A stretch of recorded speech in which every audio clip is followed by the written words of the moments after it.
Hi, I'm Phil Kaufman, and today I'm going to show you how to use the new green screen keying feature in a virtual meeting using Webex. When you arrive in the studio, you're going to want to turn on the light switch and note that all of the lights and equipment in the studio will turn on. And then you're going to want to find the guidance on the far side of the studio that says green screen, virtual meetings, and Webex. And then you're going to want to start with step 1, log in and copy presentation materials to the PC. So let's go ahead and do that. Now, if you have content on a USB drive, there's a port right here on the desk. I'm going to just open my U drive and copy a presentation over here. All right, next we're going to move on to step 2, which is launch Webex and start the meeting, then click stop video to turn the webcam off. So let's just step right through that. I'm going to launch Webex here on the desktop. Okay, so I'm going to start a personal room meeting, and then the guidance says start the meeting, right? So we're going to start the meeting. And next it says to click stop video to turn the webcam off. Because you can see by default my webcam's on, so I'm just going to click stop video. Now we are on to step number 3, which is slide the curtain toward the door, which I'll just point over here. And I'm just going to slide toward the door. And now we're on to step number 4, which is if using PowerPoint, start the slideshow. Let me just minimize this. This is also a good time to note that I've got 3 screens spanned in front of me like this, and then content on these 2 screens are identical. So if I just move this window over, I can move that just like that. I'm going to minimize that window and then open my PowerPoint here on the desktop, and I'm going to start my presentation. So here we go, just like the guidance says. Okay, good. So now I've got my slides on the left and presenter view is on the center screen. So step number 5 is where we turn on the green screen keyer. Okay, and so it's referring to a couple of buttons here on the left side of the podium. And it says press this top green button to make the left screen or the slides the background, or press this lower blue button to make the center screen the background. And so we're going to use that top button and make that our background. Now there's also a pro tip under here. It says press the buttons again to toggle through 4 different green screen layouts. And so let me show you what happens. When I press this, you're going to see on this confidence monitor here that I've got a green screen layout 1 of 4. And I can actually just press that again, and now I'm on 2 of 4, 3 of 4, and then 4 of 4. I can press it one more time and it'll turn off. So if I go back to layout 1, it says the left screen is the background, the presenter is actually scaled down and then mirrored, but you'll notice that my hand kind of disappears because again we're scaling the image down just to allow more room for your content. Mirroring allows pointing to the background to feel natural, but text on clothing is backwards. So I've got a sign here, if I hold that up, you can see that's backwards. And then it says, if wearing lettering, press the button again to disable mirroring. So I'm going to press that one more time. Now you can see, if I hold this up, you can read this sign, which is great if I've got, my shirt says Central or something. And then it says, press the button again for a full-size keying layout. So if I go to layout 3, if I step out of the way here, it says the left screen is still the background, presenter's full size, so any part of the background can be referenced, so I can just go all the way over there. The presenter is mirrored, so pointing is natural, but lettering on close is backwards.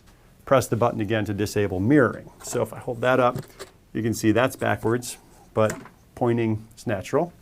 And if I press it one more time, you're going to see there, now it says the left screen is the background, the presenter is full size, but the presenter is not mirrored, so pointing is opposite. So you can see there if I point, it's just kind of backward. Press the button again to turn off the keyer. So if I press that again, we're just right back where we started. So what I want to do is go back to layout 1. Great, so layout 1 of 4 is good. We'll just go with that. So now we're on to step number 6, which is position the camera and the content so the presenter is not blocking the material. Now you can see right here on the left panel, I also have a camera zoom in out feature. So if I zoom in, right, I can do that, and then I can also pan the camera left or right, okay? So that's kind of what that's referring to. And so the camera is actually right behind the teleprompter glass, so I can actually control that, all those camera features right here. I want to actually look at the camera, and I want to look at my content, and if I look at this slide, I can tell that I need to move that content over to the right side of the slide. So I'm just going to escape my presentation, and I'm going to just highlight this text, and I'm just going to shift, click over, maybe bring it over just a little bit more, and then present that again. And now maybe I can adjust the content just like that. Okay, I think that looks really good. So I'm going to go back to slide 1 and get ready to start my presentation. So I'm doing all of this, but my virtual audience hasn't seen any of this yet. But what I want to do is send this, the signal that's on this little television out to my virtual audience. So to do that, we're going to go on to step 7, which is in Webex, share green screen content by clicking Share, then Camera.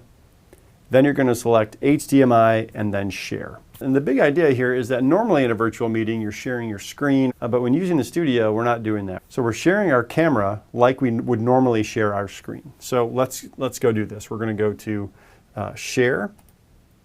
Then we're going to go not to Screen or Application, we're going to go to Camera. Then we're going to select HDMI, and then we're going to select Share. And that gives our participants a nice high definition video signal for which we can present.